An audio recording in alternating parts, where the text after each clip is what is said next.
2026 ആദ്യ വീക്കിൽ ഇന്ത്യൻ മാർക്കറ്റിൽ എന്താണ് സംഭവിച്ചത്? അത് രണ്ട് എക്സ്ട്രീമുകളുടെ ഒരു സ്റ്റോറി ആയിരുന്നു. ഒരു വശത്ത് നിഫ്റ്റി പുതിയ ഓൾ ടൈം ഹൈയിലേക്ക് കുതിച്ചു പായുകയായിരുന്നു.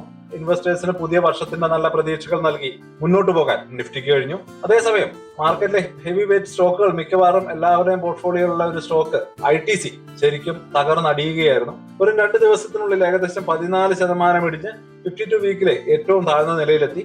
ഇത് ഇൻവെസ്റ്റേഴ്സിനെ ആകെ ഞെട്ടിക്കുകയും ചെയ്തു. അപ്പോൾ യഥാർത്ഥത്തിൽ എന്താണ് നടക്കുന്നത്? റെക്കോർഡ് ഉയരങ്ങളും ബ്ലൂ ചിപ്പ് സ്റ്റോക്കിന്റെ ഈ വലിയ വീഴ്ചയും തമ്മിലുള്ള ഏറ്റുമുട്ടൽ ആശയക്കുഴപ്പമുണ്ടാക്കുന്ന ഒരു ചിത്രമാണ് തരുന്നത്. നിങ്ങൾ പലരും ചോദിക്കുന്നുണ്ടാവും, ഇതൊരു വാർണിംഗ് സിഗ്നൽ ആണോ അതോ റാലി ഇനിയും തുടരുമോ? അപ്പോൾ ഈ വീഡിയോയിൽ നമ്മൾ ആ മൊത്തത്തിലുള്ള കൺഫ്യൂഷൻ മാറ്റാൻ പോവുകയാണ്. ഈ ആഴ്ച മാർക്കറ്റിനെ ഡ്രൈവ് ചെയ്ത കാര്യങ്ങൾ എന്തൊക്കെയാണെന്ന് കൃത്യമായിട്ട് പറഞ്ഞുതരാം. നിഫ്റ്റിയുടെയും ബാങ്ക് നിഫ്റ്റിയുടെയും ക്രൂഷ്യൽ ലെവലുകൾ നമുക്ക് പ്രെഡിക്റ്റ് ചെയ്ത് വെക്കാം. അതുപോലെ തന്നെ ഏറ്റവും പ്രധാനമായിട്ട് ജനുവരി 5 മുതൽ 9 വരെയുള്ള ആഴ്ചയിലേക്ക് ഫോക്കസ് ചെയ്യേണ്ട സ്റ്റോക്കുകളുടെയും സെക്ടറുകളുടെയും ഒരു അടിപൊളി വാച്ച് ലിസ്റ്റ് നിങ്ങൾക്ക് ക്രിയേറ്റ് ചെയ്ത് വെക്കാം. അപ്പൊ നമുക്ക് വിഷയത്തിലേക്ക് കിടക്കാം. Welcome to the eye opener video of Dhanam smart savings and investment solution. Welcome to the market round. 2026 ആദ്യ ട്രേഡിംഗ് വീക്കിലെ പ്രധാന കണക്കുകളിൽ നിന്ന് നമുക്ക് തുടങ്ങാം. ITCയുടെ വലിയ വീഴ്ചയ്ക്കിടയിലും പ്രധാന ഇൻഡെക്സുകൾ ഏകദേശം 1% നേട്ടത്തോടെയാണ് ആഴ്ച ക്ലോസ് ചെയ്തത്. ജനുവരി 2 വെള്ളിയാഴ്ച ഒരു സ്ട്രോങ് സെഷനോടെയാണ് വീക്ക് അവസാനിച്ചത്. നിഫ്റ്റി 50 182 പോയിന്റ് ഉയർന്ന് 26,328 എന്ന റെക്കോർഡ് ക്ലോസിംഗ് ലെവലിലെത്തി. ആ ഒരു ദിവസത്തിനിടയിൽ 26,340 എന്ന പുതിയ ഓൾ ടൈം ഹൈയിലും നിഫ്റ്റി എത്തിയിരുന്നു. PLC സെൻസെക്സ് 573 പോയിന്റ് ഉയർന്ന് 85,762 ക്ലോസ് ചെയ്തു. ഈ റാലി ഒറ്റ ദിവസം കൊണ്ട് ഇൻവെസ്റ്റേഴ്സിൻ വെൽത്തിൽ 4 ലക്ഷം കോടി രൂപയുടെ വർധനവുണ്ടാക്കി. എന്നാൽ റിയൽ സ്റ്റോറി ഈ നമ്പറുകൾ മാത്രമല്ല, അതിനിടയിൽ നടക്കുന്ന ആ ഒരു വടംവലി കൂടെയാണ്. റിയാലിറ്റി, PSU ബാങ്കുകൾ, മെറ്റൽസ്, ഓട്ടോ തുടങ്ങിയ സെക്ടറുകളായിരുന്നു ഈ ആഴ്ചയിലെ താരങ്ങൾ. ഇവയെല്ലാം 1 to 2% വരെ നല്ലൊരു പ്രോഫിറ്റ് ഉണ്ടാക്കുകയും ചെയ്തു. എന്നിരുന്നാലും നിഫ്റ്റി FMCG ഇൻഡെക്സ് ആയിരുന്നു കൂടുതൽ നഷ്ടത്തിൽ അവസാനിച്ച ഒരേ ഒരു പ്രധാന സെക്ടർ. അതിന് കാരണം പ്രധാനമായിട്ടും ഒറ്റ സ്റ്റോക്കാണ്. പുകയിലയുടെ ടാക്സിൽ വലിയൊരു മാറ്റം വരുത്താനുള്ള ഗവൺമെന്റ് അനൗൺസ്മെന്റ് ആയിരുന്നു. ഫെബ്രുവരി 1 മുതൽ പ്രാബല്യത്തിൽ വരുന്ന പുതിയ എക്സൈസ് ഡ്യൂട്ടി അനുസരിച്ച് 1000 സിഗരറ്റിന് 2050 രൂപ മുതൽ 8500 രൂപ വരെയാണ് പുതിയ നിരക്കുകൾ. ഈ ന്യൂസ് ITC സ്റ്റോക്കിനെ തകർച്ചയിലേക്ക് നയിച്ചു. പുതുവർഷ ദിനത്തിൽ സ്റ്റോക്ക് ഏകദേശം 10% ഇടിഞ്ഞു. ജനുവരി 2 വെള്ളിയാഴ്ച 5% കൂടി ഇടിഞ്ഞ് 345.25 എന്ന 52 വീക്കിലെ ഏറ്റവും ലോ ലെവലിൽ സ്റ്റോക്ക് എത്തുകയും ചെയ്തു. വലിയ തോതിലുള്ള ട്രേഡിംഗ് വോളിയം സൂചിപ്പിക്കുന്നത് ഇൻസ്റ്റിറ്റ്യൂഷണൽ ഇൻവെസ്റ്റേഴ്സിന്റെ വലിയ രീതിയിലുള്ള സെല്ലിംഗ് ഇവിടെ ഉണ്ടായി എന്നുള്ളതാണ്. ഈ ടാക്സ് ഭാരം മറികടക്കാൻ ITCക്ക് 25 to 40% വരെ വില വർദ്ധിപ്പിക്കേണ്ടി വരുമെന്നാണ് അനലിസ്റ്റുകൾ കരുതുന്നത്. ഇത് അവരുടെ സെയിൽസിനെ കാര്യമായിട്ട് ബാധിക്കുകയും ചെയ്യും. പണത്തിന്റെ ഫ്ലോ നോക്കിയാൽ നമ്മുടെ സ്ഥിരം ട്രെൻഡ് ഇവിടെ കാണാൻ കഴിഞ്ഞു. ഫോറിൻ ഇൻസ്റ്റിറ്റ്യൂഷൻ ഇൻവെസ്റ്റേഴ്സ് പുതുവർഷത്തിലും ആദ്യ ദിവസം ഏകദേശം 3254 കോടി രൂപ പിൻവലിച്ച് സെല്ലേഴ്സായി മാറി. എന്നാൽ എന്നത്തെയും പോലെ നമ്മുടെ ഡൊമസ്റ്റിക് ഹീറോകളായിട്ടുള്ള ഡൊമസ്റ്റിക് ഇൻസ്റ്റിറ്റ്യൂഷൻ ഇൻവെസ്റ്റേഴ്സ് 1526 കോടി രൂപയുടെ ഷെയറുകൾ വാങ്ങി ആ ഒരു പ്രഷർ ഏറ്റെടുക്കുകയും മാർക്കറ്റിന് ഒരു സപ്പോർട്ട് നൽകുകയും ചെയ്തു. ചുരുക്കത്തിൽ നിഫ്റ്റിക്ക് ഒരു റെക്കോർഡ് ഹൈ, പക്ഷേ പെർഫോമൻസിൽ വലിയൊരു അന്തരം നമുക്കിവിടെ കാണാൻ കഴിഞ്ഞു. മെറ്റൽ, ഓട്ടോ, ബാങ്കുകൾ എന്നിവ തിളങ്ങിയപ്പോൾ ഒരു റെഗുലേറ്ററി ഷോക്ക് FMCGയിലെ ഏറ്റവും വലിയ പേരിനെ തകർത്തു കളഞ്ഞു.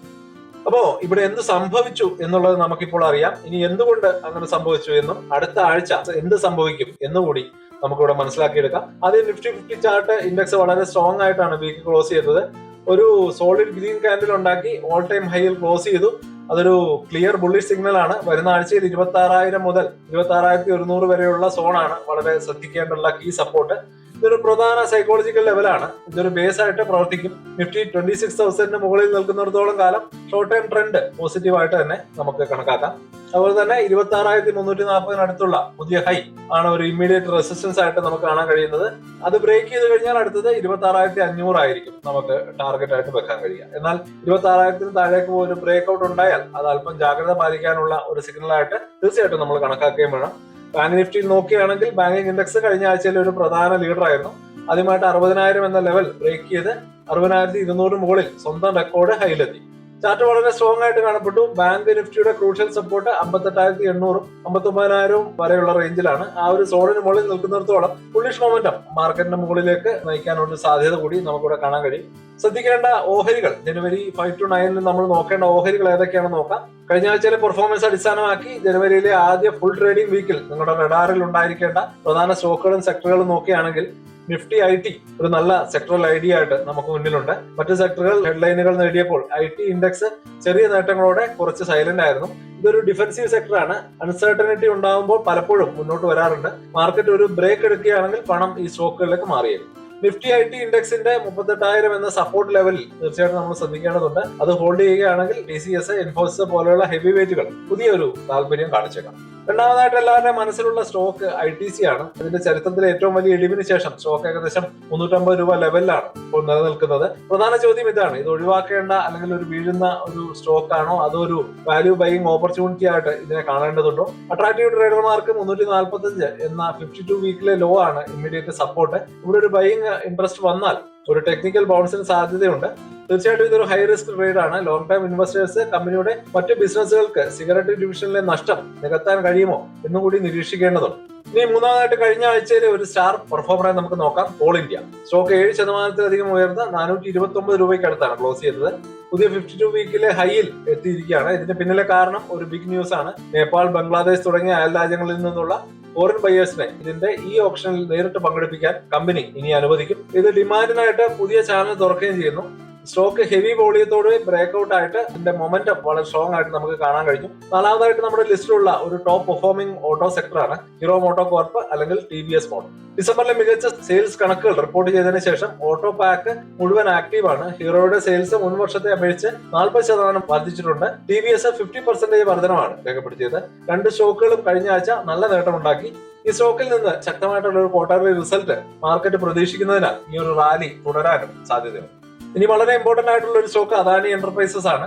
വെള്ളിയാഴ്ച ഒരു ടോപ്പ് ഗിയർ ഗെയിൻ ആയിരുന്നില്ലെങ്കിലും ഏകദേശം 1.7% റിട്ടേണുമായിട്ട് സ്റ്റോക്ക് സ്റ്റേബിൾ ആയിട്ടുള്ള ഒരു വീക്ക്ലി പെർഫോമൻസ് കാഴ്ചവെച്ചു.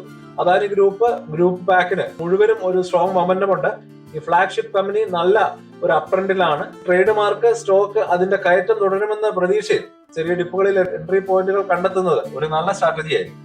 വരാനിരിക്കുന്ന പ്രത്യേക സംഭവങ്ങൾ എന്തൊക്കെയാണെന്ന് നമുക്ക് നോക്കാം. വരുന്ന ആഴ്ചയിൽ ശ്രദ്ധിക്കേണ്ട കോർപ്പറേറ്റ് ആക്ഷനുകളുണ്ട്. ഇവ മാർക്കറ്റിന്റെ ഡയറക്ഷനെ സ്വാധീനിച്ചേക്കും.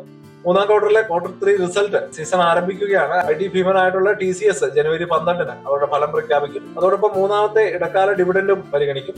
ഇൻഫോസിസ് ജനുവരി 14 റിസൾട്ട് പ്രഖ്യാപിക്കുക. ഈ റിസൾട്ടുകൾ IT സെക്ടറിന്റെയും മാർക്കറ്റിന്റെയും മൊത്തത്തിലുള്ള ഡയറക്ഷൻ തീരുമാനിക്കുന്നതിൽ പ്രധാനമായിരുന്നു. രണ്ടാമതായിട്ട് പ്രൈമറി മാർക്കറ്റിൽ ചില IPOകളുടെ ഒരു നിര തന്നെ നമുക്കിവിടെ കാണാൻ കഴിയും. ഗാബ്രിയോ ടെക്നോളജീസ് ജനുവരി 6 യാജൂർ ഫൈബേഴ്സ് ജനുവരി 7 അവരുടെ SME IPOകൾ ആരംഭിക്കും. മെയിൻ ബോർഡ് IPOകളിൽ Practical Analytics, Clean Max, Enviro തുടങ്ങിയ കമ്പനികളും ഈ മാസം മാർക്കറ്റിൽ എത്തുമെന്ന് പ്രതീക്ഷിക്കുന്നു. ഇതുകൂടാതെ ചില സ്റ്റോക്കുകളിൽ ബോണസ് ഇഷ്യൂ, സ്റ്റോക്ക് സ്പ്ലിറ്റ് തുടങ്ങിയവയും നടക്കുന്നുണ്ട്. ഫെയർകം ഓർഗാനിക്സ് ജനുവരി 5 ഷെയർ ബൈബാക്കിനായിട്ട് എക്സ് ഡേറ്റ് ട്രേഡ് ചെയ്യും. അതേ ദിവസം ഓറിയൻ ടെക്നോളജീസ് ബോണസ് ഇഷ്യൂവിനും എക്സ് ഡേറ്റ് നൽകിയിട്ടുണ്ട്. SKM എഗ് പ്രൊഡക്ട്സ് ജനുവരി 9 സ്റ്റോക്ക് സ്പ്ലിറ്റിനായിട്ടും എക്സ് ഡേറ്റ് ട്രേഡ് ചെയ്യും. ഗ്രോത്തും സ്റ്റെബിലിറ്റിയും ഒരുപോലെ ഇഷ്ടപ്പെടുന്ന നമ്മുടെ വ്യൂവേഴ്സിന് PSU ബാങ്ക് സെക്ടർ വളരെ അട്രാക്റ്റീവ് ആയിട്ട് കാണപ്പെടുന്ന ഒന്നാണ്. നിഫ്റ്റി PSU ബാങ്ക് ഇൻഡെക്സ് കഴിഞ്ഞ ആഴ്ച വളരെ നല്ല പെർഫോമൻസുമായിട്ട് മുന്നോട്ട് വന്നിരുന്നു. ഏകദേശം 1.5% നേട്ടമുണ്ടാക്കി. കാനറ ബാങ്ക് പോലെയുള്ള ബാങ്കുകളും തീർച്ചയായിട്ടും കേരളത്തിലെ ശക്തമായ പേരുകളുള്ള ഫെഡറൽ ബാങ്കും നല്ല സിഗ്നലുകൾ കാണിക്കുന്നുണ്ട്. ഫെഡറൽ ബാങ്കിന്റെ സ്റ്റോക്ക് 267 രൂപ ലെവലിൽ സ്റ്റേബിൾ ആയിട്ട് നിൽക്കുകയാണ്. ഇപ്പോഴും ശ്രദ്ധിക്കേണ്ട ഒരു വിശ്വസനീയമായിട്ടുള്ള ഒരു പേരാണ് ഫെഡറൽ ബാങ്കിന്റേത്. പ്രത്യേക സ്ഥാനം വഹിക്കുന്ന മറ്റൊരു സ്റ്റോക്ക് കൊച്ചിൻ ഷിപ്പ്യാർഡ് ആണ്. ഈ ആഴ്ച വലിയ വാർത്തകളിൽ ഇല്ലായിരുന്നെങ്കിലും ഇത് കേരളത്തിന്റെ ഇൻഡസ്ട്രിയൽ പവറിന്റെ ഒരു പ്രതീകമാണ്. ഗവൺമെന്റിന്റെ മേക്ക് ഇൻ ഇന്ത്യ ഫോക്കസിൽ ഇത് നിങ്ങളുടെ വാച്ച് ലിസ്റ്റിൽ സൂക്ഷിക്കേണ്ട ഒരു മികച്ച ലോങ് ടൈം സ്റ്റോറി ആയിട്ട് നമുക്ക് കണക്കാക്കാം. കേരളത്തിൽ നിന്നുള്ള നമ്മുടെ യങ് വ്യൂവേഴ്സിൽ പലരും IT സ്റ്റോക്കുകളുടെ ഒരു വലിയ ആരാധകരാണ്. IT സ്റ്റോക്കുകളുടെ ഇൻവെസ്റ്റേഴ്സ് ആണ്. ഞാൻ സൂചിപ്പിച്ചതുപോലെ TCS, ഇൻഫോസിസ് തുടങ്ങിയ കമ്പനികളുടെ റിസൾട്ടുകൾ വരുന്നതോടെ IT സെക്ടറുകളിൽ പുതിയ ആക്ഷൻ നമുക്ക് പ്രതീക്ഷിക്കാം. ഇനി നമുക്കൊരു കൺക്ലൂഷനിലേക്ക് കടക്കാം. ചുരുക്കത്തിൽ മാർക്കറ്റ് അടുത്ത ആഴ്ചയിലേക്ക് കടക്കുന്നത് പുതിയ ഓൾ ടൈം ഹൈ ലെവലിലാണ്. ബാങ്കുകൾ, ഓട്ടോ, മെറ്റൽസ് എന്നിവയ്ക്കാണ് ഈ റാലിക്ക് നേതൃത്വം നൽകിയത്. ITCക്ക് നേരെയുണ്ടായ റെഗുലേറ്ററി ഷോക്ക് ഒരു പ്രധാന റിസ്ക് ഫാക്ടർ ആയിട്ട് നിലകൊള്ളുകയാണ്. ഇത് FMCG സെക്ടറിനെ മുഴുവൻ പ്രഷറിലാക്കുകയും ചെയ്തു. ജനുവരി 5 മുതൽ 9 വരെയുള്ള ആഴ്ചയിൽ എല്ലാവരുടെയും കണ്ണുകൾ നിഫ്റ്റിയുടെ 26,000 എന്ന ലെവലിലായിരിക്കും. ഇതിന് മുകളിൽ നമ്മൾ ട്രേഡ് ചെയ്യുന്നിടത്തോളം ഔട്ട്ലുക്ക് പോസിറ്റീവ് ആണ്. ഈ റാലി തുടരാൻ ബാങ്ക് നിഫ്റ്റി 59,000 മുകളിലുള്ള ആ ഒരു സപ്പോർട്ട് നിലനിർത്തേണ്ടതുണ്ട്. ഇത് ശരിക്കും ഒരു സ്റ്റോക്ക് പിക്കേഴ്സ് മാർക്കറ്റ് ആണ്. സ്ട്രെങ്ത് കാണിക്കുന്ന പല സെക്ടറുകളിൽ നല്ല അവസരങ്ങളുണ്ട്. ഈ അനാലിസിസ് നിങ്ങൾക്ക് ക്ലിയർ പിക്ചർ നൽകുമെന്ന് ഞാൻ പ്രതീക്ഷിക്കുന്നു. ഇത് നിങ്ങൾക്ക് യൂസ്ഫുൾ ആയിട്ടുണ്ടെങ്കിൽ ആ ഒരു വീക്ക്ലി അപ്ഡേറ്റുകൾ മിസ് ചെയ്യാതിരിക്കാൻ ചാനലൊന്ന് സബ്സ്ക്രൈബ് ചെയ്ത് വെച്ചേക്കാം. ഇനി നിങ്ങളുടെ ചാൻസ് ആണ്. ഈ ആഴ്ച നിങ്ങളുടെ വാച്ച് ലിസ്റ്റിൽ ഉള്ള സ്റ്റോക്കുകൾ ഏതൊക്കെയാണ്? ITCയിൽ ഒരു എൻട്രി എടുക്കാൻ നിങ്ങൾക്ക് താല്പര്യമുണ്ടോ, അതോ കോൾ ഇന്ത്യ പോലെയുള്ള മൊമെന്റം സ്റ്റോക്കുകളുടെ കൂടെയാണോ നിങ്ങളുള്ളത്? നിങ്ങളുടെ ടോപ്പ് സ്റ്റോക്ക് ഏതൊക്കെയാണ് എന്ന് താഴെ കമന്റ് ചെയ്യുക. നമുക്ക് അത്തരത്തിലുള്ള ഒരു ഡിസ്കഷൻ കൂടി പോകാവുന്നതാണ്. തീർച്ചയായിട്ടും നമുക്കൊരു നല്ല ഓപ്പർച്യൂണിറ്റി കിട്ടട്ടെ. നല്ലൊരു ഇൻവെസ്റ്റ്മെന്റ് സാധ്യതകൾ നമുക്ക് മുന്നിൽ തെളിഞ്ഞു വരട്ടെ. അതുവരേക്കും ഹാപ്പി ഇൻവെസ്റ്റിംഗ്. സ്റ്റോക്ക് മാർക്കറ്റിലെ ന്യൂസുകളെയും അതുപോലെ തന്നെ അപ്ഡേറ്റുകളെയും ഉൾക്കൊള്ളിച്ചുകൊണ്ടുള്ള ഒരു ഫേസ്ബുക്ക് ഗ്രൂപ്പ് നമുക്കുണ്ട്. ആ ഒരു ഗ്രൂപ്പിന്റെ ലിങ്ക് ഈ വീഡിയോയുടെ ഡിസ്ക്രിപ്ഷനിൽ കൊടുക്കുന്നുണ്ട്. പ്രൈവറ്റ് ആയിട്ടുള്ള ഒരു ഗ്രൂപ്പാണ്. താല്പര്യമുള്ളവർക്ക് ആ ലിങ്കിൽ ക്ലിക്ക് ചെയ്തുകൊണ്ട് ഗ്രൂപ്പിൽ ജോയിൻ ചെയ്യാം. ഏറ്റവും ലേറ്റസ്റ്റ് ആയിട്ടുള്ള ന്യൂസുകൾ നമ്മൾ അതിൽ അപ്ഡേറ്റ് ചെയ്യുന്നുണ്ട്. വളരെ ഇൻഫോർമേറ്റീവ് ആയിരിക്കും. അപ്പൊ ഇത്രയുമാണ് ഇന്നത്തെ വീഡിയോയിൽ ഉൾപ്പെടുത്തിയിരിക്കുന്നത്. പുതിയ ന്യൂസുകളുമായിട്ട് നാളെ വീണ്ടും വരാം. ബൈ.